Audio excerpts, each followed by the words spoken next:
mo kí ń lẹ́ẹ̀kan sí pé káàbọ̀ ọ̀rọ̀ méjì kọ́ ló gbé mi wá ọ̀rọ̀ Ladyk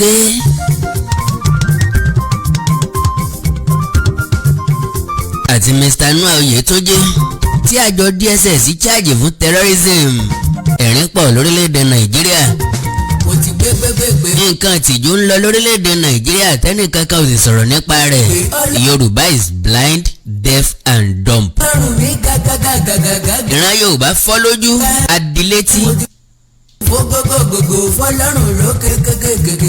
ìdí ni pé àárín tí ń ṣẹlẹ̀ lórílẹ̀‐èdè yìí a mọ̀ pé kò dáa ṣùgbọ́n àkọ́ àsọ̀rọ̀ nípa rẹ̀ adákẹ́ fẹ́ ń bí ẹni pé nǹkan kan ò ṣẹlẹ̀.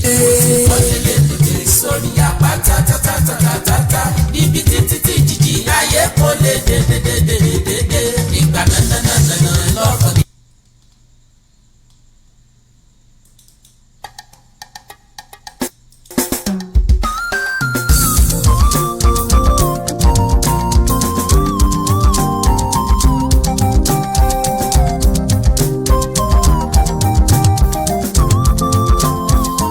Sẹ́yìn lẹ́rìí o. Kẹ́nẹ́dé tí mo fi pẹ́ Ladyk ní woman of circumstance. bí ọba nídìí obìnrin kì í jẹ́ kúmọ́lú ẹ̀kún ní bákan wá. obìnrin tó fi dòwú sàkọ́bí dandan ni kó ṣàlàyé ibi tó bíbejì sí. bí n bá pinnu ń jó lórí omi ẹgbẹ́ ìrírú ẹ̀ lọ́wọ́ mi ni. láti July 1st láti wà lórí ẹ̀ láti wọ̀rú ẹ̀bí ẹ̀kọ́ àpọ́kọ́ jẹ́. láti ìgbà náà tí wọ́n ti àtáàkì ilé olóyè Sunday Adéyẹmọ Ìgbòho tí wọ́n ti pa èèyàn méjì ńbẹ̀ tí wọ́n sì ti kó àwọn méjìlá lọ ìlú Àbújá náà láti wà lẹ́nu ẹ̀. ó ní tójú rí kó tó di pé wọ́n rìlíìsì mẹ́jọ kí wọ́n tó rìlíìsì méjì kó tó pé mẹ́wàá nínú méjìlá kí wọ́n tó dá méjì tó kù wọ́n ṣẹ́ méjì tó kù sọ́wọ́ kí nìdí tí wọ́n fi ṣẹ́ wọn sọ́wọ́. àjẹpọmọjẹ ẹni kégún ọlọrìí dẹ́rùbá eégún dèbè ọ̀pàjẹ́ ẹ̀sẹ̀ wo làjẹ́ dátégún ọ̀dá. wáì tí àwọn méjì yìí special sí ẹ̀ṣẹ̀ tí wọ́n ṣẹ̀ ló tó bẹ́ẹ̀ ni. orílẹ̀-èdè Nàìjíríà yìí ń pààyàn lẹ́kún. wọ́n cháàjì Ladyk fún terrorism wọ́n cháàjì Mr. Noah fún terrorism.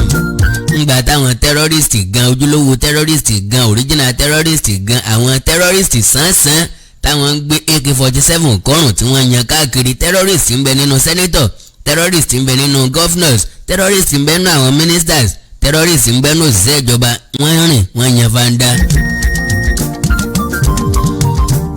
ìsọ̀wọ́ àwa tá a wá ń bẹ̀rẹ̀ fún self determination ni wọ́n wá lé bẹ́ẹ̀lì gẹ́gẹ́ bí terrorist ẹ̀rí pé Nàìjíríà yìí ti doríkodò. àwa ti mọ̀ bó ti doríkodò tipẹ́ ẹ̀yin lẹ́yìn ò tí ì mọ̀. Kẹ́nẹ́dé tí mo fi pè Ladyk ní woman of circumstance lóòótọ́ ló wálé ní látòkè òkun nítorí ọ̀rọ̀ Yorùbá. kò tí ì pẹ́jù nílé ọ̀hún o mi ò rò pé tí ì lóṣù méjì nílé o. lóòótọ́ ló sọ̀rọ̀ pé ó yẹ kóun ó ti padà ṣùgbọ́n òun fẹ́ faramọ́lé díẹ̀ sí ìdí tó fi jẹ́ woman of circumstance nìyẹn. ọ̀tọ̀ lọ́jọ́ tó dá wípé òun ó kúrò ọ̀tọ̀ lọ́jọ́ tó padà kúrò ọ̀tọ̀ ní ntọ́ wá padà ṣẹlẹ̀ kó tó di pé yóò tiẹ̀ make attempt láti kúrò. ìfọwọ́lẹ́rán kí ló ṣe fún ọ tó lè fọwọ́lẹ́rán kó máa wòye wọn. wáyé tí Ladyk fi jẹ́ woman of circumstance òun ni wípé ẹ̀sánlé ikú wọ̀lé àrùn ńlọrọ̀ rẹ̀ jẹ́. tómi lọ ṣàgùn sí tómi lọ ṣàgbélò sí tómi pé lápèpá o.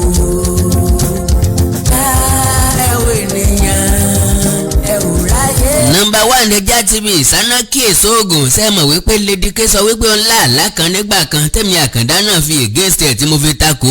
ǹjẹ́ rántí nǹkan tó sọ lójú àlá òun nǹkan sọ ni wípé wọ́n àtàkì ilé olóyè Sunday Igboho now òun wá ń sá lọ tàkúté mú òun lẹ́sẹ̀ ẹ wò ó dáadáa tàkúté mú òun lẹ́sẹ̀ ṣé tàkúté kọ́ ló wá mú lẹ́sẹ̀ yìí.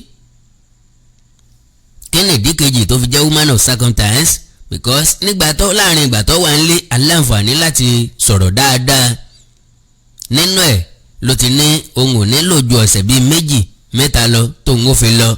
Kí wá ló dé? Because majority ń béèrè wáyé tó fi jẹ́ pé ilé olóyè Sunday Adéyẹmọ Ìgbòho ló jókòó sí. Meanwhile ibẹ̀ ló nígbàgbọ́ wípé ó sèfù fún òun.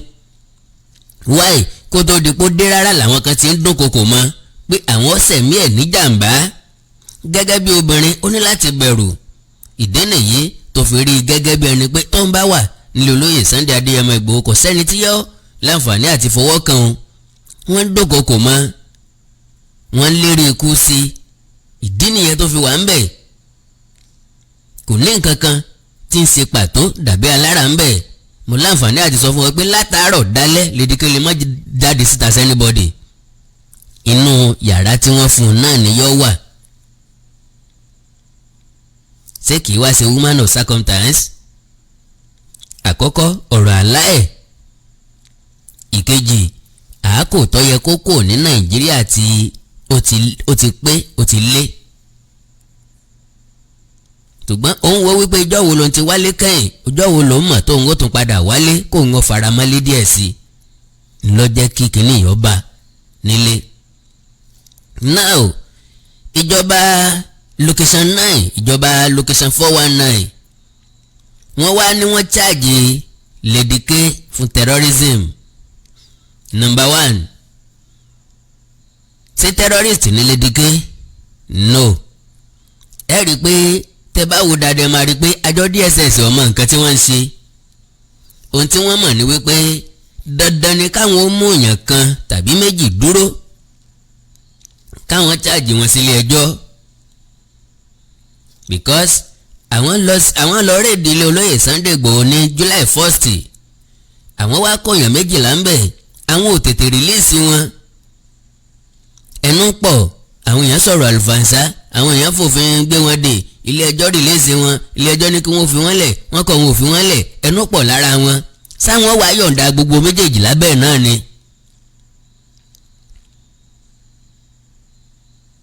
Òun ni wọ́n fi kọ́kọ́ rìlíìsì ẹ̀rígbẹ́ kan tó kún wọn wá sílé ẹjọ́. Àwéwéwéwéwé àtòtòtòtò apariwo pariwo kí wọ́n tiẹ̀ tó jẹ́ kí wọ́n fojú kí lọ́ọ̀yà fojú kàn wọ́n rárá. Lẹ́yìn ẹ̀ wọ́n rìlíìsì 8. Lẹ́yìn ẹ̀ wọ́n plus 2 pẹ̀lú ẹ̀. Àwọn 4 ni wọ́n fẹ́ dá dúró.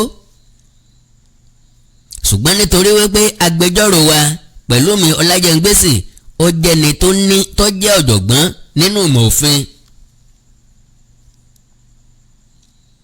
Àwọn 4 tán fẹ́ dá dúró yẹn ló wà lórí ẹ̀mí ẹ̀ láti kọ́kọ́ yọ jáde.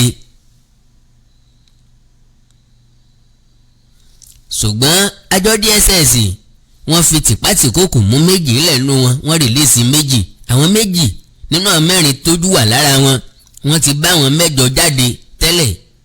Àwọn 2 tó jáde sì kejì àwọn ò sínú àwọn tó ní pírọ́blẹ́mù. Ó wá kù Ladyk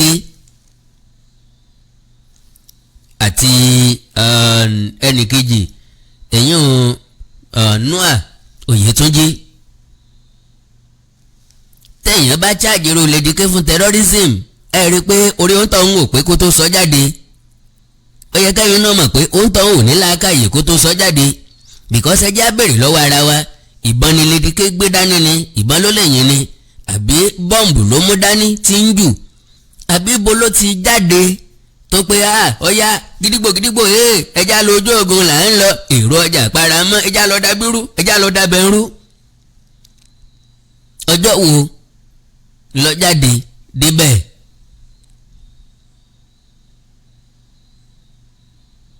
So kí wá ní DSS ń charge ẹ̀ fún terrorism fún? Mr. Noah wọ́n ní ó kó àwọn nǹkan ìjà olóró sílé síbo bolóko sí. Inú yàrá ẹ̀ ni àbí ní fi ń sùn.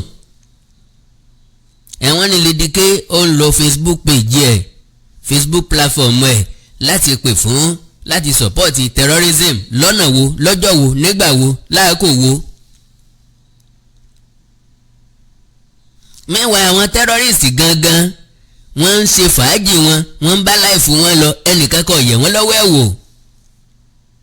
Èmi Àkàndá wá lọ ṣe ìwádìí pé kí ni terrorism, irú ẹ̀ṣẹ̀ wo lèèyàn lè ṣẹ̀ kí wọ́n tó charge èèyàn gẹ́gẹ́ bí kí wọ́n tó label èèyàn gẹ́gẹ́ bí terrorist because àwọn Boko Haram ISWAP tí wọ́n ń ju bọ́ǹbù, àwọn Fúlàní darandaran tí wọ́n ń pa àwọn èèyàn, tí wọ́n ń rèpù àwọn èèyàn, tí wọ́n ń kidnap àwọn èèyàn, àjọ àgbáyé ní terrorist ni wọ́n. Federal government ní Nàìjíríà ni wọn kì í ṣe terrorist. Why individual wọn ò ní suicide bomber, wọn ò gbébọn kọ́rùn, kì í ṣe pé Ladyk wá kó aṣọ ògùn sọ́rùn o ló wá bọ́ sọ́jà ló wá gbébọn kọ́rùn pé ó yá ẹja lọ. Kò sí nǹkan tó jọ bẹ́ẹ̀. Irú èèyàn wo ni wọ́n ń pè ní terrorist? Ńbo lè yàn ọba dé kó tó gbé act of terrorism wà nínú ìgbésẹ̀ tí èèyàn gbé? Ẹ̀yin ọ̀jọ̀gbọ́n, ẹ̀yin onílàákàyè ẹ̀dá, ẹjẹ́ àjọ ṣàgbéyẹ̀wò àwọn nǹkan kan. Wọ́n ń tán pè ní terrorism ní allegations pertaining to violent or dangerous activities combined with the intent to intimidate or coerce the public or government. Under federal law, the activity or attempt actions which could fall under terrorism charges includes. Àwọn ẹ̀sùn tí mo fẹ́ kà ẹ́ lẹ́yìn ó gbọ́dọ̀ ṣẹlẹ̀, ó gbọ́dọ̀ wáyé, èèyàn gbọ́dọ̀ ṣe kẹ́ ẹ tó sọ wípé okay terrorist lélẹ́yìn. Now my dear brothers and sisters, ìwọ tó ọjọ́ ọmọ Yorùbá tó gbọ́ pé wọ́n charge Ladyk àti Noah, àwọn ẹni ẹlẹ́ni tí wọ́n sùn jẹ́jẹ́ nílé olóyè Sunday Igboho, tí wọ́n wá ń parọ́ pé wọ́n stockpile firearms, tí wọ́n ọ̀dẹ̀ lè mú pistol lásán jáde wípé tí wọ́n ní. Torí pé ẹ̀ṣẹ̀ Ladyk ni pé ó rìkọ́ọ̀dù fídíò ó dẹ̀ pé gbogbo ọmọ Yorùbá pé ẹ jí kúrò lójú oorun, wọ́n ti àtáàkì ilé olóyè Sunday Igboho, àwọn sọ́jà àwọn ọlọ́pàá wọ́n ń yìnbọn o, ṣẹ́ ń gbúrò bọ́n o, ń tó sọ nìyẹn. Sẹ́yìn náà ń pè ní terrorism. Ojú oorun náà ti lọ jí Noah, ni wọ́n ti lọ jí àwọn omíyalé gbogbo wọn pátápátá. Ojú oorun ní ìró ìbọn ló jí kálukú wọn. Ìbẹ̀rù ọ̀dẹ̀ jẹ́ kẹ́nìbọ̀dì ó lè jáde síta. Àdògán tó yọjú síta pé kí ní ń ṣẹlẹ̀ wọ́n pa á. Àfáà Fàtáì tí ń kírun lọ́wọ́ nínú sitting room wọ́n pa á. Wọ́n gbókùú ẹ̀ lọ, wọ́n gbókùú Àdògán lọ. Àwọn tó kù tẹ wá jí lójú oorun, tẹ lọ mú wọn yàrá wọn tó ń ṣe wọn kó oko, ẹ wá kó wọn lọ lú Àbújá, ẹ wá náà dojú ìbọn kọ́ wọn á jẹ́ dojú ìbọn kọ́ kí kankan mọ́ balẹ̀ nínú yín. Àbẹ́yìn láyé ta wá ni? Ṣé ìbọn ìbá sọ́jà ìbọn ìbọn ọlọ́pàá ni? Now my dear brothers and sisters, ẹ jẹ́ àjọ fojú inú wò kájọ fi làákàyè gbé. Lára ẹ̀ṣẹ̀ tẹ̀yàn gbọ́dọ̀ ṣẹ̀ kí wọ́n tó pè é ní terrorist. Number 1, destruction of an aircraft. Àbájá bàálù, àjẹ́ helicopter ológun táwọn Boko Haram ti já sẹ́yìn. Bí wọ́n bá tó rí lọ́la wọn ò tó já mi. Bá aircraft mélòó lolóyè Sunday Adéyẹmọ Ìgbòho ti já, mélòó ni Ladyk ti já, mélòó ni Noah ti já àtàwọn tó kù. Látijọ́ tá a ti ń pariwo Yorùbá nation, ó di amọ̀ tank mélòó tá a ti kó wọlé, aircraft mélòó la ti já, àwọn Boko Haram ní o, ISWAP ní o. Ẹlẹ́ẹ̀kejì, nuclear or biological weapons, nuclear or biological weapons threat. Bí a ti kó nǹkan ìjà kalẹ̀ o, á jù, a máa fẹ́ nǹkan sínú afẹ́fẹ́. Biological weapon threats, kéèyàn máa fi alẹ̀ mọ́ èèyàn, tàbí kó máa fi alẹ̀ mọ́ ìlú, tàbí kó máa fi alẹ̀ mọ́ ìjọba. Àwọn tó ń ṣe ń bẹ lókè òkun, àwọn kan ń ṣe é lókè òkun. Ọjọ́ wo lolóyè Sunday Igboho sọ bẹ́ẹ̀? Ọjọ́ wo ni Ladyk sọ wípé nuclear weapon kan bẹ́ẹ̀ lẹ̀ o àrùn la fi dálẹ̀ o bàbá ti fẹ́ sátẹ́gùn báyìí kò sí nǹkan kan tọ́jọ́ bẹ́ẹ̀. Another one, government official kidnapping. Àìmọye government official làwọn Boko Haram ti kidnap o. Àìmọye lecturers, àìmọye teachers, àìmọye nurse, àìmọye doctors, àìmọye òṣìṣẹ́ ìjọba ni wọ́n ti jí gbé. Làwọn Fúlàní darandaran ti jí gbé.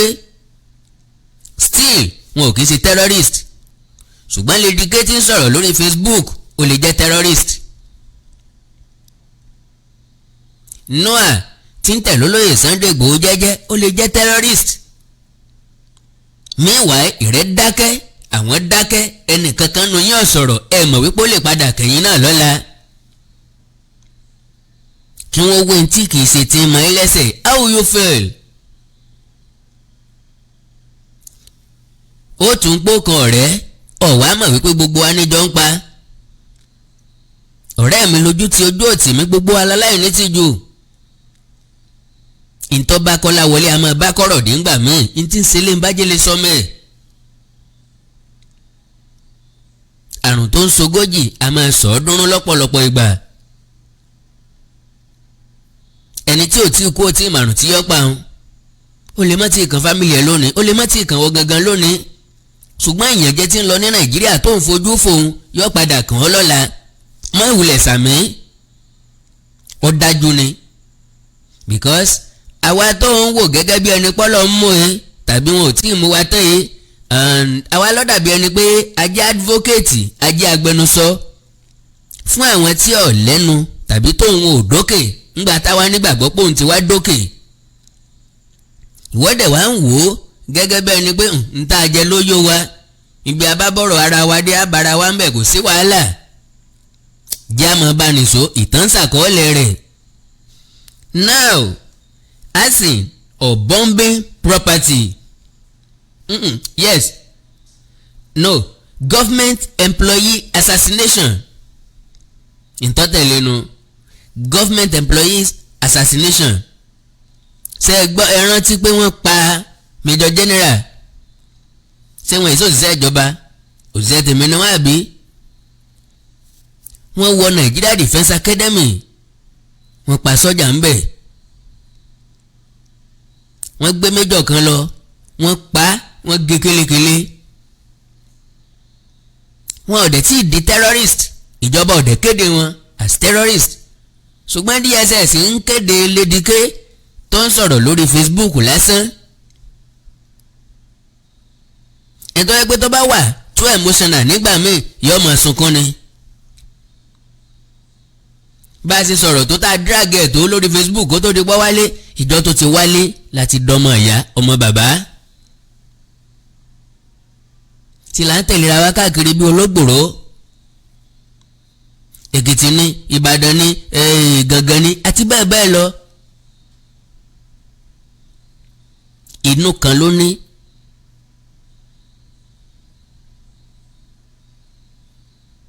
So bóò ni yóò ṣe wá di terrorist. Ìmíì arson and bombing property. Àìmọye properties làwọn Boko Haram ti bọ́ǹbù dànù o. Àìmọye ilé ní Jos ní Plateau ní Borno ní Zamfara ní Kaduna ní Kano àti bẹ́ẹ̀ bẹ́ẹ̀ lọ ni wọ́n ti dáná sun kílẹ̀ òwú tó mọ́. Àìmọye ilé ìwé náà ti dáná sun. Still ìjọba ò lé bẹ́ẹ̀lì wọn gẹ́gẹ́ bí terrorist. Ìwọ dákẹ́ àwọn dákẹ́ òun náà dákẹ́ ẹnìkankan yín ò sọ̀rọ̀. Torí pé kò tí ì kàn yín kò tí ì kàn rán yín ó jẹ́ kẹ́ ẹ sẹnu fẹ́m bí ẹni tí ò rí nǹkan kan. Ọ̀kẹ́hẹ̀kẹ́hẹ́ òde ni ó ti kẹ̀hẹ́ wálé. Ìmíì use of explosives. Ẹ dákun explosive wo làwọn Boko Haram ò tí ì lò?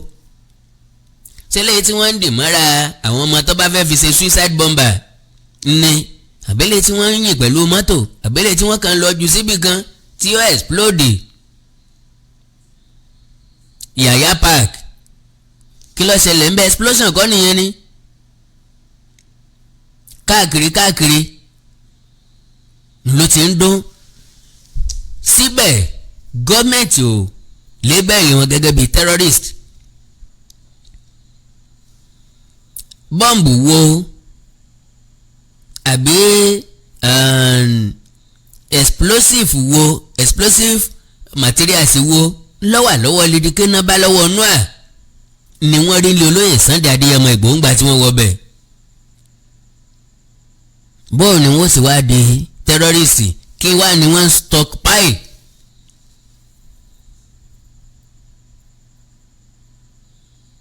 meanwhile ìjọba ń ran àwọn Boko Haram lọ́wọ́ o.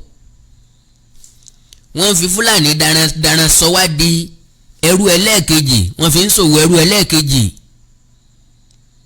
wọ́n á kó àwọn èèyàn nígbèkùn, wọ́n ò fowó gbà wọ́n padà, wọ́n ra ẹrú padà. still wọn ò tí ì di terrorist. ṣùgbọ́n Ladyk tí ń sọ̀rọ̀ lórí Facebook tí ń gbèjà àwọn ẹ̀yà rẹ̀. ìyàtẹ̀ fi ń jẹ wáyé ti tó ó yẹ kí Yorùbá ó dá dúró ẹ̀dẹ̀ wá ńlẹ̀ lébẹ̀lì ẹ̀ ní terrorist lójú yín. ìwọ dákẹ́, òun dákẹ́, àwọn dákẹ́, àwọn òwe nǹkan kan. Attacking a federal facility. Federal facility wo ni Boko Haram ti attack? wọ́n ṣe wọ́n wọ Nigeria Defence Academy, wọ́n attack ibẹ̀.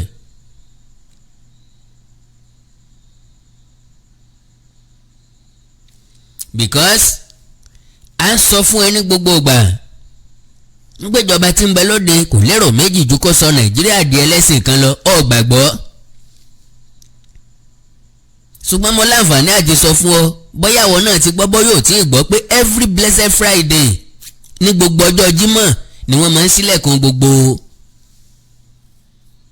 Nigeria Defence Academy kalẹ̀. gbogbo barak tó wà ní Nàìjíríà ni wọ́n máa ń ṣílẹ̀. àwọn ará àta máa ń wá kírun ní mọ́sálásí tí ń bẹ nù báràkì. bó lẹ́rùn ò ṣe ní dàpọ̀ mérò. báwo lẹ́rùn ò ṣe ní dàpọ̀ mérò.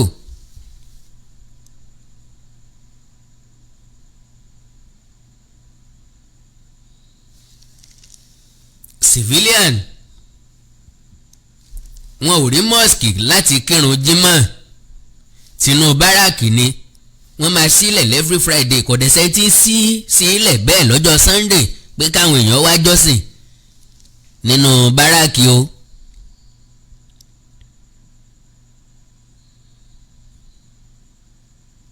àìmọye èèyàn ló lè wá kírun kó má jáde padà tí ọ̀sẹ̀ ni tó máa lé wọn jáde.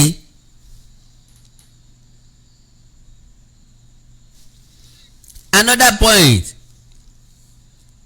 conspiracy to murder, kidnap or maim.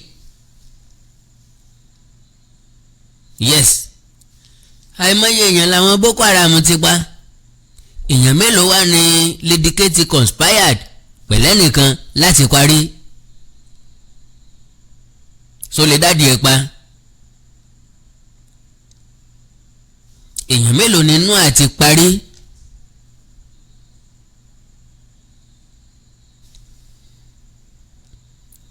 Another one, take a hostage. mímú yàn nígbèkùn wọ́n sì ń ṣe lọ́wọ́ lókè ọya. Boko Haram ń ṣe tiwọn, ISWAP ń ṣe tiwọn, àwọn Fúlàní ń ṣe tiwọn. dojúmọ́ ni wọ́n jìyàn gbé, àwọn student ń wà nígbèkùn wọn lọ́wọ́. Nigeria government ò dẹ̀ tí ì lébẹ̀lì wọn as terrorist.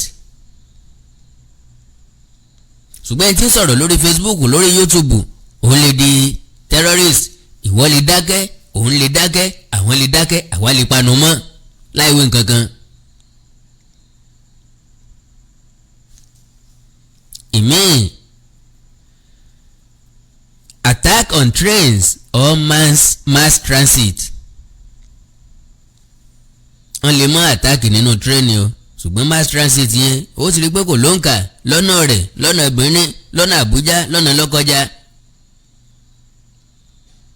tí wọ́n ń attack àwọn mọ́tò dà àwọn èrò wọn lẹ̀ jí àwọn èrò inú wọn gbé lọ sínú igbó mà wá béèrè ransom lọ́wọ́ fámìlì wọn. act of terrorism wo ló tún jù bá ń lọ? gọ́ọ̀mẹ̀ntì ọ̀dẹ̀ lébẹ́lì wọn gẹ́gẹ́ bíi terrorist.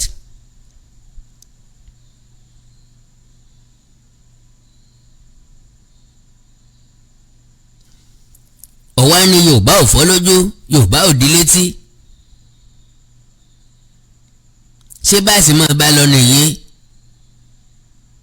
another point mò ń bọ̀ jẹ̀nsáré jẹ́sẹ̀ fún iná. nílé lóko lẹ́yìn odi àjíǹde ara ó máa jẹ́ a ò ní fàìsàn ló gbà. orúkọ tèmi ni Godwem tí gbogbo ẹ̀yin èèyàn mọ̀ sí ìyá Ìjẹ̀bú. gẹ́gẹ́ bí ìṣe wa pé ìlera yín òun ló jẹ wá lógún, òun ló tún mú wa wá sójú ìwòran yín ní déédéé àsìkò yìí. mo kí yín o, a ò ní fàìsàn ló gbà o. gbogbo ẹnikẹ́ni tó ní ìṣòro nínú eegun tàbí nínú iṣan ara wọn, wọ́n lè kàn sí iléeṣẹ́ Godwem ìyá Ìjẹ̀bú. ọ̀rọ̀ iṣan àti eegun la máa sọ ní gbogbo ìgbà nítorí pé ìṣòro iṣan àti eegun ó jẹ́ ìṣòro tó ṣe gbòógì tó dẹ̀ ń dà wá láàmú. àwọn ẹlòmíì ò lè bẹ̀rẹ̀ mú nǹkan nílẹ̀, ẹlòmíì ò lè bẹ̀rẹ̀ kírun. ilé orí òkè lẹlòmíì ń gbé tẹ́lẹ̀ ó ti padà sísàlẹ̀ nítorí orúkún ríro, ìbàdí ríro. ẹlòmíì àtẹlẹsẹ̀ la máa kán, ẹlòmíì tó bá jí láàárọ̀ àti fẹsẹ̀ lélẹ̀ á di ìṣòro, ẹlòmíì gbogbo ara títa, ẹlòmíì ẹsẹ̀ títa, ẹlòmíì ẹsẹ̀ á máa gbọ̀n. gbogbo èyí tó bá lè jẹ́ jẹ́wárí ó ṣeéṣe kó jẹ́ arthritis lẹ́ní, ó ṣeéṣe kó jẹ́ rheumatoid arthritis or osteoarthritis. èyíkéyìí tẹ́ ẹ̀ bá ní, bó sì jẹ́ gout ni, gbogbo ẹ̀ lágbára Ọlọ́run ká. ẹlòmíì arthritis tẹ̀ ọmọ ọwọ́ ló ti máa tọ́ ọmọ ọwọ́ ẹ̀ á máa wú tá a máa dùn. ẹlòmíì á máa sọ fún ẹ pé èjìká ló ń dùn òun, ẹlòmíì ìbàdí, ẹlòmíì orúkún á máa wú. gbogbo èyí tó bá lè jẹ́ iléeṣẹ́ Godwem ìyá Ìjẹ̀bú last bus stop yìí ni lórí ọ̀rọ̀ arthritis yìnyẹn. bákan náà ni ẹ̀yin ọkùnrin tẹ ní ìṣòro tó jẹ́ kùdìẹ̀kùdìẹ̀ tá à ń pè ní prostate enlargement, táwọn Yorùbá ń pè ní ìsétọ̀. prostate enlargement àmì méjì ló mú wá. ẹlòmíì ò ní rí tọ̀tọ̀ rárá, ẹlòmíì tó bá fẹ́ tọ̀ á máa rí ìnira, ṣùgbọ́n ẹlòmíì tó bá ní ìtọ̀ púpọ̀ jù ni á máa tọ̀ léra wọn, ó lè tọ̀ lẹ́ẹ̀mẹwàá kílẹ̀ ò tó mọ́. ẹlòmíì kò tó débi tó máa tọ̀ sí ìtọ̀ yá ti máa jábọ́. ṣùgbọ́n kí wá ṣe prostate enlargement nìkan ló lè fà kí wọ́n máa tọ̀ púpọ̀, torí prostate enlargement ọkùnrin nìkan ló ń ṣe. ṣùgbọ́n ìṣòro ìtọ̀ púpọ̀ ó lè ṣe obìnrin náà. obìnrin tó bá ní bladder infection àbí weakness of bladder, òun náà lè máa tọ̀ púpọ̀ jù. ẹlòmíì á ní infection tó ti pẹ́, ó lè jẹ́ kó máa tọ̀ púpọ̀ jù. ẹlòmíì dẹ̀rẹ̀ diabetes insipidus tó ń pè ní àtọ̀gbẹ ló fà á tó fi ń tọ̀ púpọ̀ jù. so tẹ́ bá ti ń rí irú àwọn àmì gbogbo yín náà lẹ lè kàn sí iléeṣẹ́ Godwem ìyá Ìjẹ̀bú. bákan náà ni àwọn ìṣòro tó ń àfẹ́tì àwọn ọkùnrin wa tí ò ní lè jẹ́ kó ṣojúṣe wọn nínú ilé, tó máa di kó máa ka newspaper lálẹ́. gbogbo àwọn ìṣòro tó lè fà bíi weak erection, premature ejaculation, jẹ̀dí ni. a ní 3-in-1 kan ní iléeṣẹ́ Godwem ìyá Ìjẹ̀bú tó jẹ́ pé ó dára fún àwọn ọkùnrin wa tó lè máa lò, tó máa tún àgọ́ ara wọn ṣe. á kọ̀rẹ́ẹ̀tì ìṣòro tẹ̀ níyẹn ni, tó yẹ pé ìṣòro yẹn á kú òǹbẹ pẹ̀lú ògo Ọlọ́run. bákan náà ni hepatitis tó ń ṣe ooru inú ẹ̀dọ̀, a máa ń mẹ́nubà ń gbogbo gbà. ìdí tí mo dẹ̀ fi mẹ́nubà ni pé wọ́n ti sọ pé kò gbóògùn, ṣùgbọ́n Ọlọ́run ti fún wa ní ewé àti egbò tó lè bá wa bójútó hepatitis tí ń ṣe ooru inú ẹ̀dọ̀ tẹ̀ níyẹn. ooru inú ẹ̀dọ̀ ni, ṣùgbọ́n ó lè fà á kí pains wa máa dìde nínú, ó lè lead sí liver problem tá a bá tètè bójútó. ẹlòmíì dẹ̀rẹ̀ ó lè jẹ́ kí ẹyin ojú ẹ̀ máa yẹ́lò, ó lè jẹ́ kíto ẹ̀ máa yẹ́lò. ṣùgbọ́n ẹlòmíì ẹyin ojú ẹ̀ lè máa yẹ́lò, kíto ẹ̀ máa yẹ́lò, kó jẹ́ jaundice lòun ní o. ẹlòmíì inú ẹ̀ lè máa ga, kó jẹ́ enlarged liver ló ní o. torí ìdí èyí ó máa ń dára ká ṣe àyẹ̀wò. ẹnikẹ́ni tó bá ti rí kùdìẹ̀kudiẹ, ẹ jẹ́ kí wọ́n ṣe àyẹ̀wò, kí wọ́n mọ kí ló dé, kí nìkan tó ń ṣe àwọn. ìyẹn ló máa jẹ́ ká mọ irú ọ̀nà tá a máa gbà ràn wọ́n lọ́wọ́. pákéjì ti wà lóríṣiríṣi fún rheumatoid arthritis, fún prostate enlargement, even fún prostate cancer. tí wọ́n bá ní prostate cancer, ó lè máa tọ̀ kíto ẹ̀ kó máa ní ẹ̀jẹ̀ nínú àbí kó máa ní ìrora. èkéyìí tí ìbàjẹ́ Ọlọ́run Elédùmarè ti fún wa lágbára láti fi òpin sí. ẹ̀rọ ìbánisọ̀rọ̀ mi ní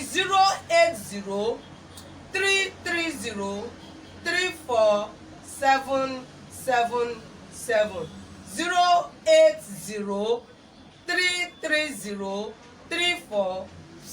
08033034777. nọ́mbà yìí náà ni nọ́mbà WhatsApp mi. kò sí ibi tí ẹ̀dẹ̀ wà tí oògùn wa ò ní dé. gbogbo ẹ̀yin náà tẹ̀ tí ń gbalẹ̀ máa jẹ́rìí sí ibikíbi tẹ́ wà bó jẹ́ US bó jẹ́ Canada bó jẹ́ UK wherever you are ìògùn yìí máa dé ọ̀dọ̀ yín ibikíbi tẹ́ lè wà nílẹ̀ adúláwọ̀ ni nínú Nàìjíríà ń bí ni gbogbo ibikíbi tí ẹ wà bó jẹ́ Èkó ni Ìbàdàn ni Àbújá ni Port Harcourt ni wherever you are ògùn wa máa dé ọ̀dọ̀ ẹ pẹ̀lú ògo Ọlọ́run ẹ má ṣe gbàgbé ẹ̀rọ ìbánisọ̀rọ̀ mi tí ń ṣe 080-330-34777 òun náà ni WhatsApp number mi ẹ má ṣe gbàgbé pẹ̀lú ògo Ọlọ́run last bus stop yín ni Godwem Ìyá Ìjẹ̀bú àlàáfíà lójú o.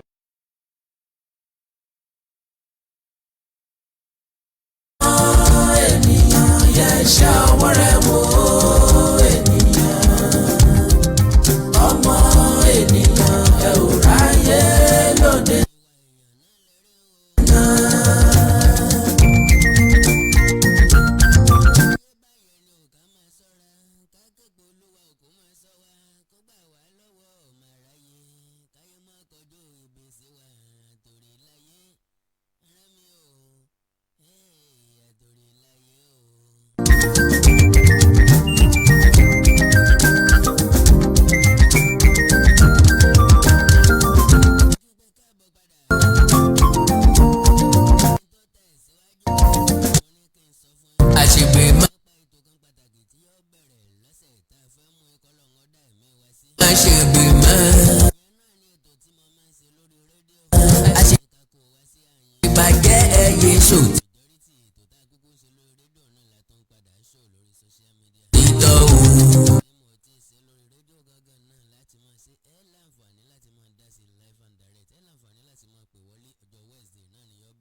ẹni dalẹ̀ abalẹ̀ lọ́wọ́.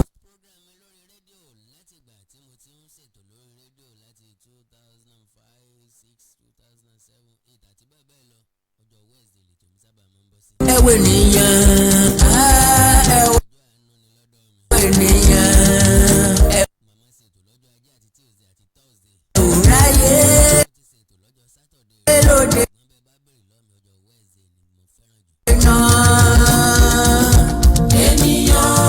ènìyàn yẹ ṣe ọwọ́ rẹ̀ wò ènìyàn ọmọ ènìyàn ẹwùráyé lóde náà.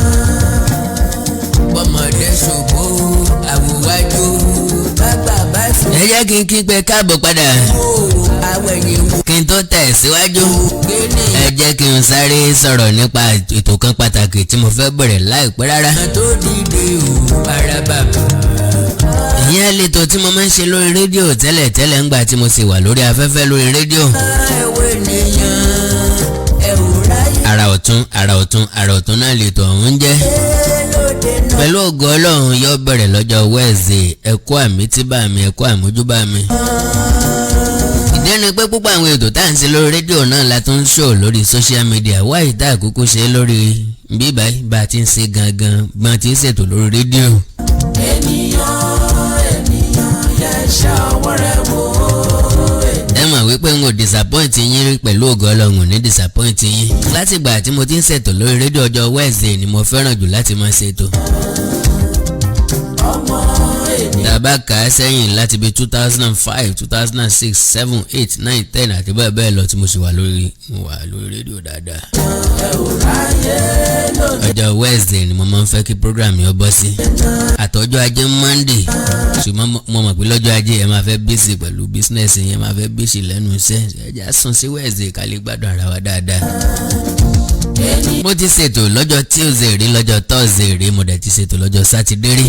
èmi ò kí ń mind time kan láti ṣètò. bóyá àwọn listener ò ní sí bíbá no Ọlọ́run ló ní listener sí.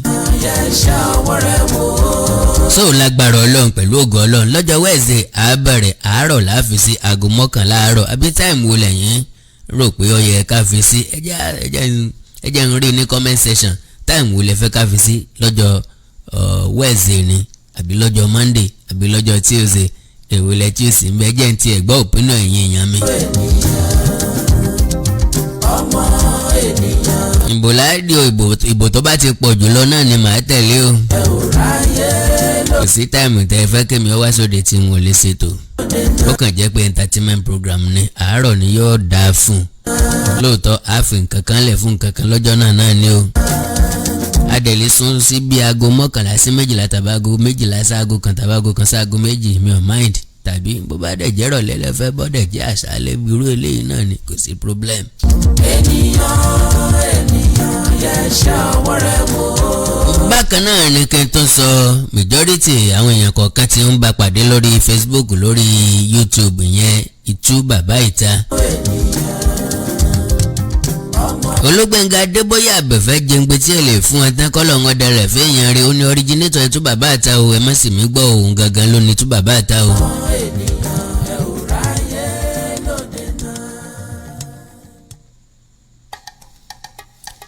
ṣùgbọ́n bẹ́ẹ̀ tí mo ń gbádùn Ìtú Bàbá Ìta pẹ̀lú olóògbé Gbénga Adébóyè mo nígbàgbọ́ wípé ẹnìkan kan ò tí ì há tiẹ̀ bí Ẹ̀mí Àkàndá ṣe há tiẹ̀ báyìí rí.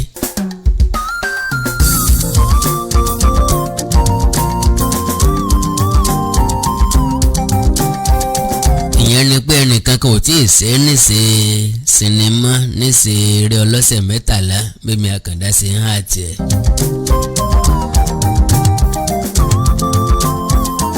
ẹ̀lẹ́ báwọn nǹkan tó jọmọ́ tó olóògbé Gbénga Adébóyè ń bẹ̀ mo dedicate ẹ̀ fully specially dedicated to late Prince Gbénga Adébóyè Àbẹ̀fẹ́ fún wọn tán ni.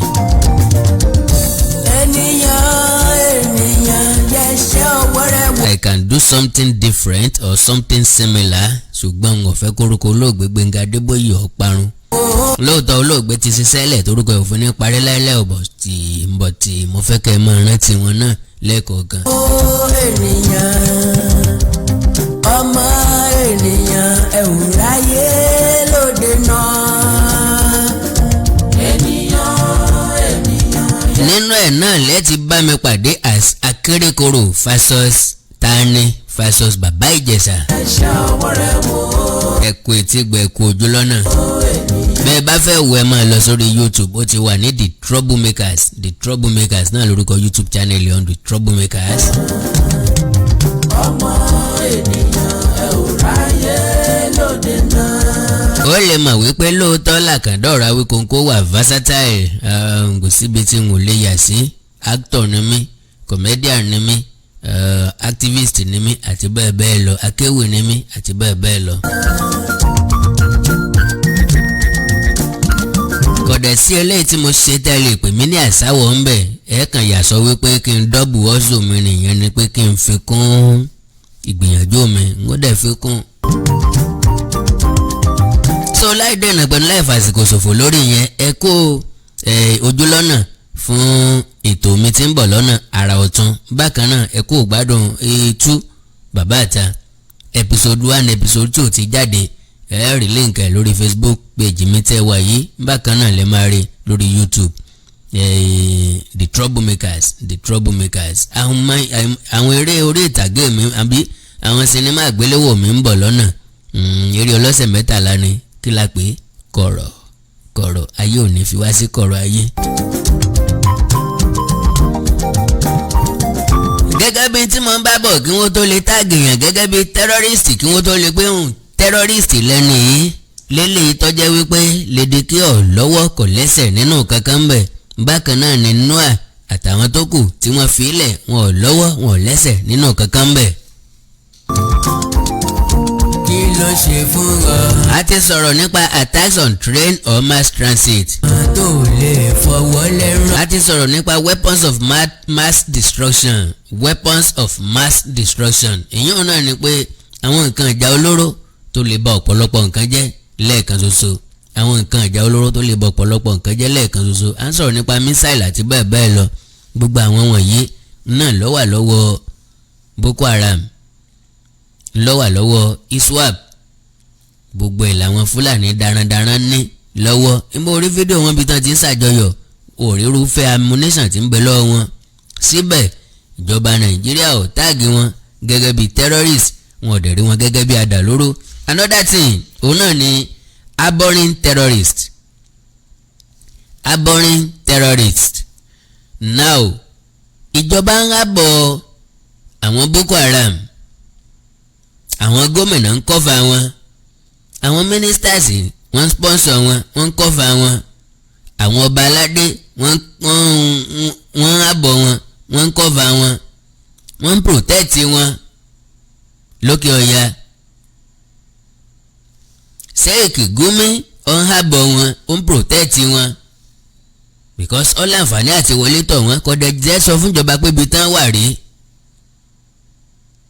Ẹ ti rí ibi tá a bára wa dé. Ó di terrorist mélòó tí Ladyk àbọ̀, tínú àhábọ̀, tó lóye Sunday Adéyẹmọ Ìgbòho àbọ̀ tàbí tí wọ́n ń protect. Kàkà bẹ́ẹ̀ ohun tí wọ́n ń ṣe ni wípé kílẹ̀ Yorùbá wà ní àlàáfíà, kí ìdàrúdàpọ̀ má sí, kí wọ́n má jiyàn gbé mọ́, kí wọ́n má fipá bá àwọn obìnrin wa lò pọ̀ mọ́, kí wọ́n yé dáná sunlé bíi ti gàngàn, kí wọ́n yé pa àwọn èèyàn nípa oró bíi ti gàngàn. Ní táwọn ń sọ nìyẹn. Ìmíì òun náà ni providing material support to terrorist organization.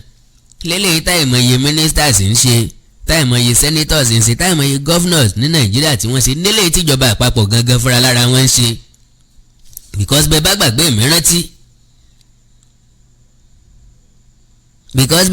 ìmírántí, ní May 4, 2021 àti print media àti electronic media gbogbo wọn ló gbé. Abubakar Malami,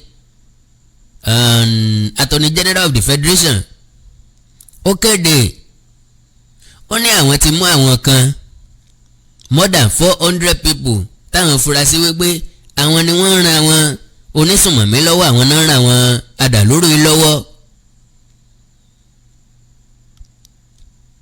Ó ní àwọn kó wọn ní Kano, àwọn kó wọn Borno, àwọn kó wọn l'Abuja, àwọn kó wọn l'Èkó, àwọn kó wọn Sokoto, àwọn kó wọn l'Adamawa, Kaduna àti Zamfara. Ó wá lájagun fẹ̀yìntì Muhammadu Buhari ti fún àwọn ní àṣẹ láti prosecute wọn. Mélòó ni wọ́n ti prosecute láti May 4 dàsìkò yìí? Ǹjẹ́ agbọ́n kankan máa ń pa wọn? Ǹjẹ́ àwọn yòó kì í ṣe terrorist? Ǹjẹ́ ìjọba libel wọn gẹ́gẹ́ bí terrorist? Now another one, helping finance terrorist activities. Àjọ orílẹ̀-èdè Amẹ́ríkà ní kájẹ́ káwọn bá wa fẹ̀ di àwọn tó ń sponsor Boko Haram àti terrorism ní Nàìjíríà, kájẹ́ káwọn bá wa fẹ̀ díẹ̀ síta. Ìjọba àpapọ̀ ọmọ dá wọn lóhùn. Wá ìtẹ́ntí ń sọ̀rọ̀ lórí Facebook lásán yóò sì wá di terrorist. Ladyk ọ̀sánbì gangan wípé ẹja lọ jagun. Kò dẹ̀ pọ̀ òun láwọn nǹkan ìjà olóró kan ń bì kan tí ń bọ̀ tẹ́ fẹ́ fi jagun. Wá ìtọ́wádìí terrorist. Another one, use of torture. Èèyàn mélòó ni Ladyk torture? Èèyàn mélòó ni Mr. Noah torture? Èèyàn mélòó ló lórí Sunday Igboho torture? Àwọn àdàmọ̀dì sọ́jà wọ́n ń pàréèdì ilé ẹ̀, ó mú wọn fà wọ́n lọ́lọ́pàá lọ́wọ́. Àwọn Fúlàní bíi more than 500 tí wọ́n lọ dúró sínú ilé àkọ́kù láyìíká ilé ẹ̀, ó mú wọn, ó fà wọ́n lọ́lọ́pàá lọ́wọ́. Kò yín ẹnì kankan nù wọ́n léyìí kan náà.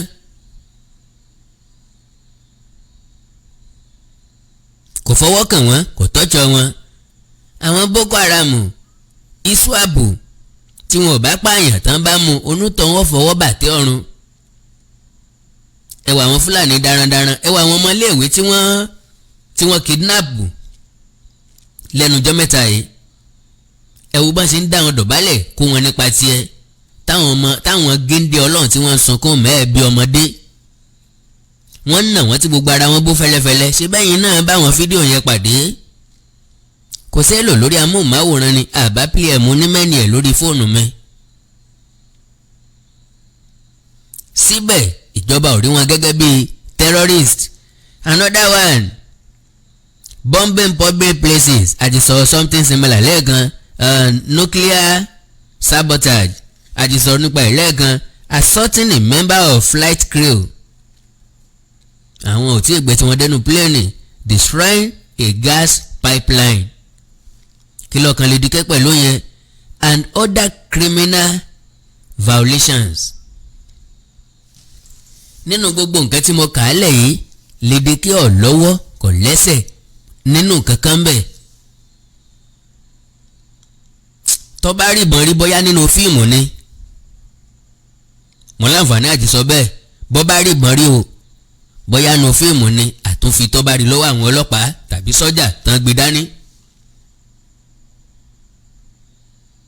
wáyé tá a fi máa lébẹ̀lẹ̀ gẹ́gẹ́ bíi terrorist ìní mo fi ní bó bá wo Yorùbá kí Yorùbá ó dìde bó bá wò yín ẹ̀ mọ́ dìde ṣe mọ̀ wípé bẹ́ẹ̀ bá ń gbé ọmọ ẹ̀ mọ́ pa mí ìwọ ọmọ ẹ̀ mọ́ pa mí ìwọ ọmọ ẹ̀ mọ́ pa mí tó bá yá yọ̀dọ̀ ọmọ ẹ̀ mọ́ para rẹ̀ bó bá yá kálukú ṣe lọ́lọ́mú ọgbọ̀mú ìyá rẹ̀ ṣùgbọ́n tó hàn tó dájú ni wípé bọ́n bá ti àtáàkì yín nínú ìlú yín ẹ̀ mọ́ wulẹ̀ pariwo síta because bẹ́ẹ̀ bá pariwo síta ìkankan nu wò ní dání lóhùn ẹ̀kọ́ lẹ̀kẹ́ kọrúkọ mi sí gbogbo nǹkan ń ṣẹlẹ̀ lọ́wọ́ báyìí o ẹ fi tí pilà bá rẹ̀ because láti ìgbà tí wọ́n ti kéde wípé wọ́n ṣáàjì Ladyk àti Noah sí kóòtù pẹ̀lú ẹ̀sùn bíi 5 àbí nǹkan ni mo ti expect pé yẹ káwọn àgbààgbà Yorùbá jáde káwọn yúùtì Yorùbá ó jáde síta a sọ pé kẹ́ protest kẹ́ ṣe rally but kẹ́ condemn ẹ̀ kẹ́ condemn act DSS pé nǹkan tẹ́ ilé ò bójúmu náà ó nígbà tẹ́ bá ń ṣáàjì obìnrin lọ sí kóòtù tẹ́ ń fẹ̀sùn kínní kàn án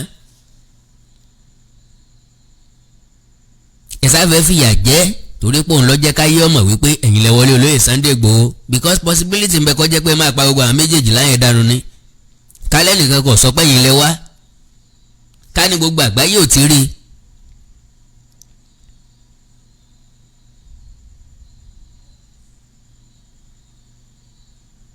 ṣé gbogbo àwọn yẹkẹ́ lọ ti delete gbogbo àwọn ọmọ yẹkẹ́ lọ kọ́lẹ̀ ti delete Facebook account wọn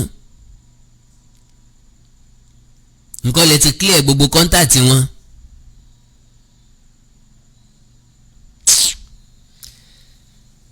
tó Àkàndá ló rọ̀rọ̀ lẹ́nu bíi tejò gbogbo ẹ̀yin ọ̀jọ̀gbọ́n ọ̀rọ̀ rẹ o ẹ̀yin ọba aládé ọ̀rọ̀ rẹ o gbogbo ọmọ Yorùbá pátápátá lọ́kùnrin lóbìnrin ọ̀rọ̀ lélẹ́yìí kí wọ́n máa rẹwà jẹ lọ bẹ́ẹ̀.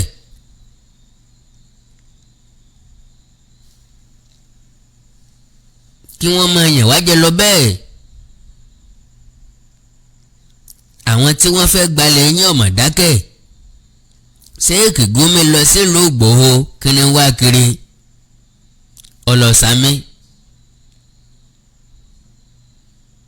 ó fẹ́ di àwọn èèyàn síra wọn because òkú ọ̀pápọ̀ mọ́yàwó òkú òrè tẹ̀yà.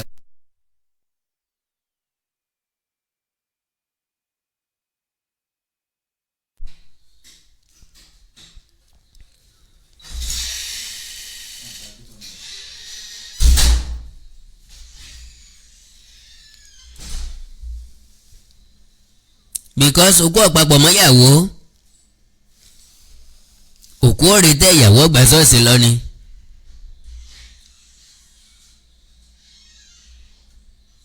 now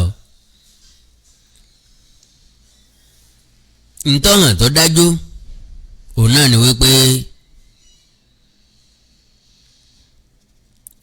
ẹlẹ́sìn ọ̀sọ̀kalẹ̀ tójú ọ̀padà tó ń rarí Ladyk ń bọ̀ nílé nínú à ń bọ̀ nílé because ẹjọ́ tíjọba gbé kò wọ́n lójú kì í ṣe ẹjọ́ tíjọba lè win kí DSS ọmọ sálẹ̀ ìjùpájùsẹ̀ náà ni àwọn náà fẹ́ gbìyànjú sọ̀rọ̀ ajé ni ẹjọ́ tí ò lẹ́sẹ̀ ńlẹ̀ ni ẹjọ́ tí wọn ò lè win ni ẹjọ́ tán ti lose láti gbà kán tó tiẹ̀ gbé kán tó gbé lọ́lé ẹjọ́. so yàtọ̀ sí àdúrà pé ká fàdúrà ràn wọ́n lọ́wọ́ ntọ́ yẹ ká condemn nígbésẹ̀ DSS láti charge wọn sí court. well Àkàndá ìyẹn ni wọ́n dùn ọ́nà kí n má bàa jẹ́ ẹ̀kọ́ tó léegun ẹ like ẹ follow page mi lórí Facebook Àkàndá ọ̀rọ̀ Awíkonko Àkàndá ọ̀rọ̀ Awíkonko ẹ subscribe sí YouTube channel mi Àkàndá ọ̀rọ̀ Awíkonko.